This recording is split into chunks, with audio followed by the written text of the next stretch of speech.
Bugun bir juda ham g'alati holat bo'ldi. Ya'ni mashinaning egalari o'zimga o'xshagan hamkasb haqida juda ham haqoratli so'zlar aytib, o'sha ustani yomonlashdi. Men bitta oddiy detal sababli o'sha ustani yomonlamaslikni va u haqida yomon fikrga bormaslikni tushuntirishga harakat qildim. Lekin mashinaning egalarini bunaqa fikrga borishiga nima sabab bo'ldi?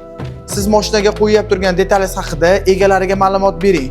U detal qanaqa, Xitoy original shu haqida ma'lumot bersangiz, siz haqingizda bunaqa fikrga borishmaydi. Bu video aynan hamkasblarimizga tegishli. Ya'ni menda ham yaqinda shunaqa holat bo'ldi. Bir detalni qo'ydim, egalari magazinda original bemalol qo'yishingiz mumkin, garantiyali deyishdi. Mashinaga o'sha detalni qo'yib berdim. Aradan bir hafta o'tgandan keyin o'zimga o'xshagan hamkasbim telefon qilib, "Sen bitta mashinaga qo'yib bergan detaling ketib qopti va o'sha mashinaning egalari sen haqingda juda ham negativ fikrlar aytib, haqorat qilyapti." Ana ko'rdingizmi? Siz qo'yib bergan detal haqida egalariga ma'lumot bersangiz, siz haqingizda bo'ladigan negativ fikrlar umuman bo'lmaydi. Oddiy bitta detalda buni hech kim ichiga kirib ko'rmagan va buni qancha yurishini hech kim bilmaydi.